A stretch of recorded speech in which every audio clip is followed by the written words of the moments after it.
stand. Everybody, not afraid. I'm not afraid to take a stand. Take a stand. Everybody. Let's bring on the mayhem.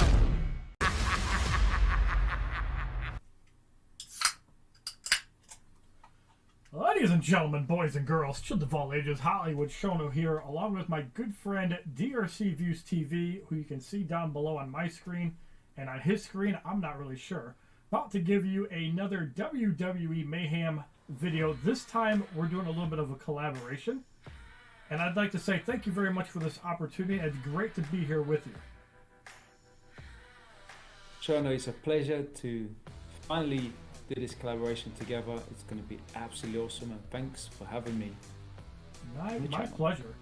So we're going to be doing a two-parter series within this little bit of a video / recording, depending on where you're looking at this at. The first part of this is going to be focusing on DRC's personal tier list, which you guys can see right here. He's also got a bunch of videos. He's got some links in my Discord and other places. And then we're going to talk about this little thing called the Unowned Superstars, where we're going to be critiquing some of the other 5 stars that neither of us own. And let me tell you, there's quite a bit of digging that we can do here, whether certain people suck or certain people are good. Now, his tier list is focusing on ultras, but I want to talk about uses in general because, let's face it, some of these characters, especially women, there are ultras that use them. Usually they're the 4 people ultra, including the Alexa Bliss and Xiao Li ultras, which are supposed to be coming in the near future. So my version of the tier list, part 2, is going to have all the females that DRC does not have listed. And yeah, we already know Carmella's the best, but who can rival her? So DRC, let's get us started here with the F tier. And we're going to start with Batista. Right, so like you've just said, we've got my tier list here. So we're going to work our way from the bottom of the tier list, which is F, which is total garbage. Don't invest in these superstars. So we go with Batista. Toshana, do you agree that Batista should be at the bottom tier list? Bear in mind that he is a powerhouse. So when you're actually playing with the superstar, it's the slow strikes. Slow strikers automatically get punished on my end. Yes. Okay, I do have access to 5-star Batista, so I can check him out. So his ability increases damage for the entire match. Remember, this is for the ultra events, so you know he doesn't heal up if you take a big amount of damage from your opponent. Yeah, I agree with ability. So like a lot of things is the slow striker tag kind of cripples a lot of people. So if you're a slow striker, you're probably already down a tier. That does not save you at all. So I agree with Batista being in the dumpster fire tier. I mean, even if you get an overdrive on him, it doesn't make any difference. Now the next one is not available on the unknown list to my knowledge, or at least he's not on mine, and that would be the Olympic retired jobber, Kurt Angle. What are your feelings on Kurt Angle? What does his ability do? I'm going to look at that while you're going through it, because I'm sure it's the same. Okay, he's passive. His "you suck." I should drop a hint. So basically, if it depletes the opponent's health, so it's like it's a bleed. So basically, if they're debuff or injury immune, it's useless. Right. Yeah, I'd say it's pretty bad. And Kurt is a slow striker too, right? Exactly. He's a slow striker as well. Doesn't heal. Abilities like those which are essential, especially when you're doing any ultra event. You know, when you've only got 4 choices and you need to do male and female in your 4 choices, you're definitely not picking Kurt Angle. No. And speaking of that, we also have to take a quick look at synergies, however, because that does play a part.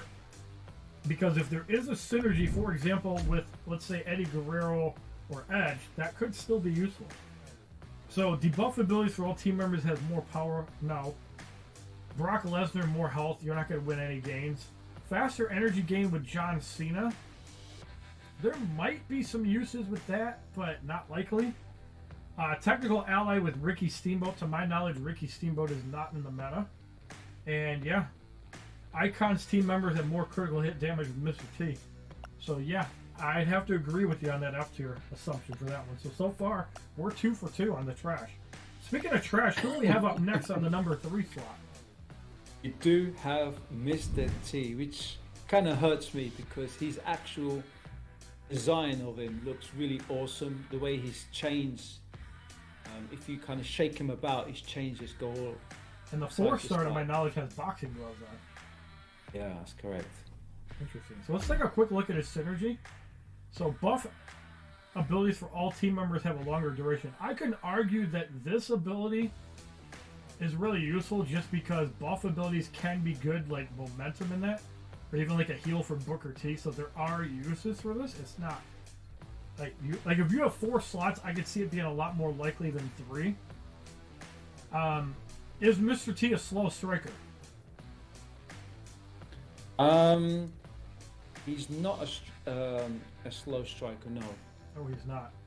He's already got brawler synergy with Elias and Sheamus. Sheamus is really good because he's got impair if overdriven, and that can be useful in a lot of scenarios. So, He has a possibility to move up a tier, right? yes, he's I don't think he's dumpster. Like, he could be bad. But let's look at his abilities now. So, Pity the Fool after super signature move. You also have to remember this does stack with brawler synergy. So if you're running Elias, Sheamus, and whoever runs, like Elias has a lot of good synergy. You could run in with Samoa Joe. So you could probably make this last 30-40 seconds if you're running a full team of brawlers.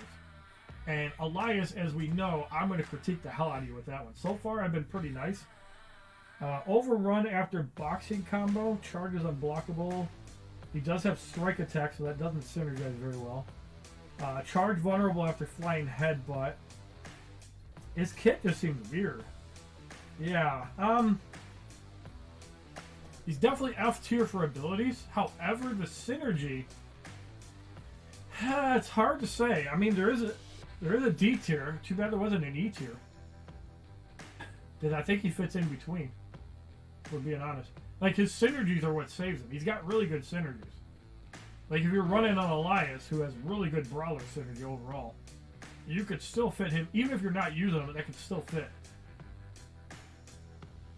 My personal opinion, though. Right. It's hard to classify as like a lot of brawlers are good, even though his stats, like, I'll say this, because of his shitty stats, because some 5-stars have 11,000 health and like 1,000 damage, I think we are going to justify him in the dumpster fire F tier 4, just because of his stats. Not because of his synergy and abilities, which are good. Yeah. His stats are ass. You could throw a 4-star and max out, and that'd be better than Mr. T. So I'll give you that one, but it's close. Right. Now, the next one I don't have with a 5-star, but we know he's old as fuck. He's what, 55 years old? Goldberg. Yes. Right? So he already loses points because he's a powerhouse. I can look at him. Okay, so strike attacks 25% damage. Striking in ultras, unless you're using block cheese, is not working. And special move damage does not make sense at all. Like, you're not using special moves with Goldberg. Exhaustion after jackhammer is nice if you could ever get to 2 bars. Strike rage after spear. I'd have to do some internal testing on that. Like, it's not useless. The exhaustion on 10-hit combo is really good. And a chance to trigger strike rage after strike. Again, you could make this work if you have powerhouse synergy. And also muscle monster as well. So you have double synergy you can use. So I think I so far agree with you on Goldberg. Like, he's not useless, but he's not winning any awards. I mean, you were able to beat Roman Reigns on insane difficulty of one of the events recently. So it proves he's not useless, but he's hard to play compared to some of the people on your list. Your thoughts? No, you've basically hit the nail on the head. I mean, he doesn't offer any heal. Again, I think it's important to have the heal on when doing the ultras, because, like I said, if you make one mistake, your opponent, you know what the AI is like. They just do massive damage and you can't recover from a fight. I mean, a lot of the superstars that are very high on my list are able to recover when you take damage. We'll go into that a little bit further. So yeah, next up on the list is my only female superstar, Ronda Rousey, the brawler. Your Now, I thoughts will on say this, Ronda? one thing that probably justifies her not being in the F tier, overdriven, no chance. I think she's the only female that has it on a passive. Rowdy Rage after low health, you don't want to get to low health, so her signature ability already is garbage. Because if you're at low health, you're not doing things right. Injure after Rousey armbar is okay. Overrun after triple hip toss, there are uses for it. But again, you'd have to get to 2 bars before the opponent, and that's hard to do. Even though the AI for women is dumber than the males. Overrun after strike attack, and then charge rage after charge attack. This is where, and also stealing after opponent's taunt. I can't count how many times the AI will just steal like an idiot and give you free power. Right. Charge rage after charge attack is decent, and remember, the way that you're going to be dealing with ultras is through charging a lot of times, unless you're trying block cheese. So on a female team, if you have Charlotte Flair with Ronda Rousey, I'd say that's way better than Becky Lynch. You could also have mentor, so abilities that have longer duration, like overrun, like charge rage. So having Roddy Piper on the team, who's a pretty decent character in itself, is worth it. Problem with this synergy with Sonya Deville is that I think Sonya Deville sucks. And I also think Asuka sucks. We'll talk about that in part 2. So I think the best synergies are Charlotte Flair and Roddy Piper if you're trying to main Ronda Rousey in a female ultra, but you know that's never going to happen. We're never going to main Ronda Rousey in an ultra. You would be insane to do that. That's why Ronda Rousey is so low on my ultra list. I want to thank everybody for watching this portion of the DRC Views tier list, where I critique all of the people that were on his list. Have a wonderful day, everybody. So cliche, I see the sparks you throw.